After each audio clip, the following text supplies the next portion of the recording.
আসসালামু আলাইকুম। আশা করি আপনারা সকলে আল্লাহ তাআলার অশেষ রহমতে ভালো আছেন।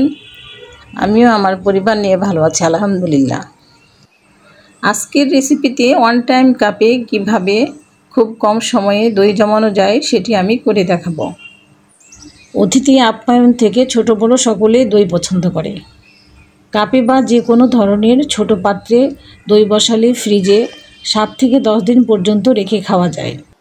যে কোনো সময় ফ্রিজ থেকে যতটুকু পরিমাণ দরকার ততটুকু বের করে নিয়ে খাওয়া যায়। আর বড় পাত্রে দই বসালে সেখান থেকে দই কেটে নিয়ে খেলে দইয়ে পানি ছেড়ে দেয়, তাই 2 দিনের বেশি সংরক্ষণ করে রেখে খাওয়া যায় না। যে কোনো ধরনের পাত্রে দই বসানো যায়। দই বসানোর জন্য নির্দিষ্ট কোনো পাত্র নেই, তবে মাটির পাত্রে একটু বেশি ভালো বসে। যাই হোক, আজকে আমি প্লাস্টিকের ওয়ান টাইম গ্লাসগুলোতে দই জমিয়ে দেখাবো। চলুন তাহলে শুরু করি। ভিডিওটি যদি ভালো লাগে তাহলে একটি লাইক দিয়ে সাথেই থাকুন। আমি একটি পরিষ্কার পাত্রে 3 কাপ লিকুইড গরুর দুধ নিয়েছি।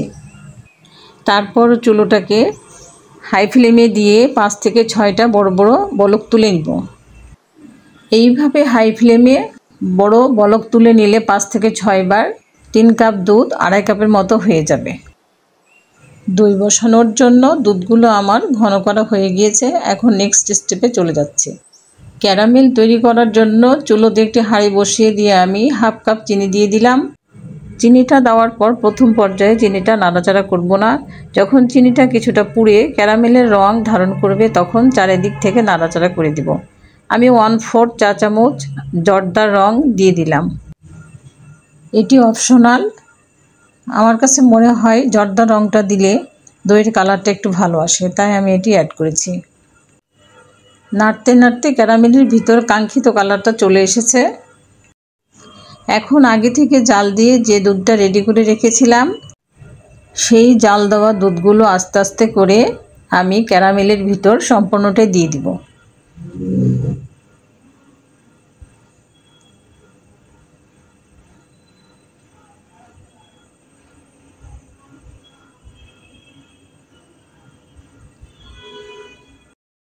এই পর্যায়ে মনে হচ্ছে ক্যারামেলগুলো হাঁড়ির তলায় দলা পাকিয়ে গিয়েছে, তাতে ভয়ের কিছু নেই।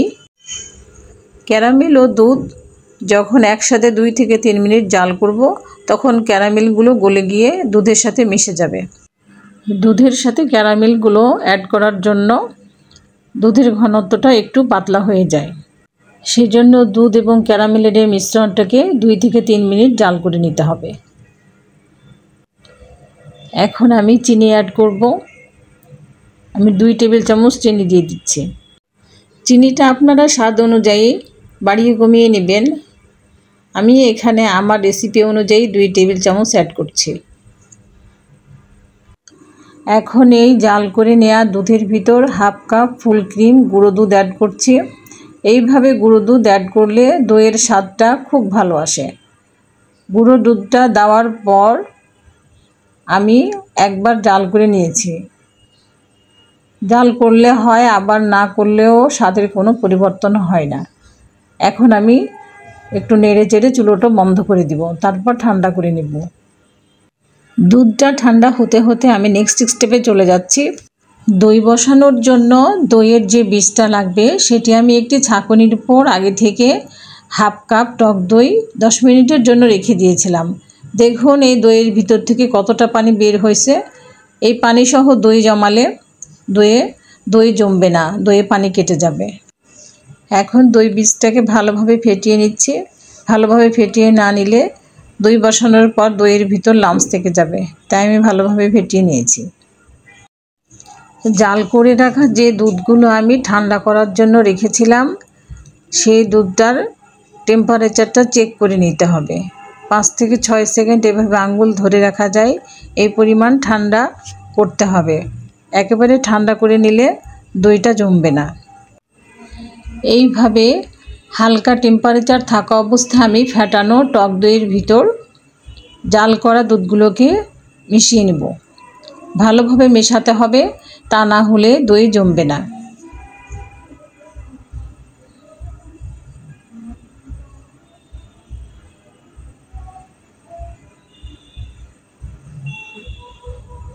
দেখুন আমি কিভাবে করছি।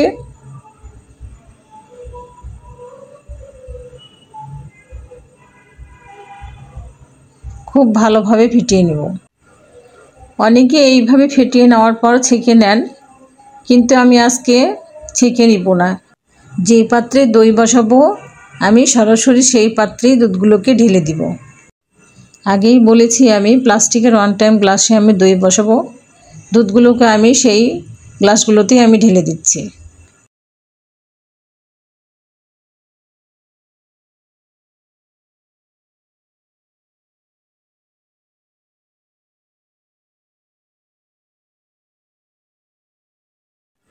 দইগুলো জমানোর জন্য আমি চুলোতে একটি বড় হাঁড়ি বসিয়ে দিয়েছি, তার উপর একটি স্ট্যান্ড দিয়ে দিয়েছি। স্ট্যান্ডের উপরে আমি একটি বড় প্লেট বসিয়ে দিলাম স্টিলের। তারপরে প্লেটের উপর একটি একটি করে আমি সবগুলো গ্লাস দিয়ে দিলাম। গ্লাসগুলি আমার দেওয়া হয়ে গেলে আমি হাঁড়ির মুখটা একটি ঢাকনা দিয়ে বন্ধ করে দেব। ঢাকনাতে যে একটি ছিদ্র আছে সেটি আমি টিস্যু পেপার দিয়ে বন্ধ করে দিলাম। এভাবে ঢাকনা দিয়ে হাঁড়ির মুখটা 2 ঘন্টা ঢেকে রেখে দিব। 2 ঘন্টা পর আমি ফিরে আসব। 2 ঘন্টা পর ফিরে এলাম। দেখুন দইটা নড়াচড়া করছে না, ভালোভাবে সেট হয়ে গিয়েছে। এই যে দেখুন খুব সুন্দরভাবে সেট হয়েছে। একটি একটি করে তুলে এখন ফ্রিজে আধা ঘন্টা রেখে আপনাদেরকে আমি পরিবেশন করে দেখাচ্ছি। মাশাআল্লাহ করে দেখুন দইগুলো আমার সবগুলো সেট হয়ে গিয়েছে। আমি আপনাদেরকে একটু তুলে দেখাচ্ছি। দেখুন একটু নড়াচড়া করছে না, কত সুন্দর সেট হয়েছে দেখুন। এখন কেটে দেখানোর পালা। আশা করি আমার রেসিপিটি আপনাদের ভালো লেগেছে।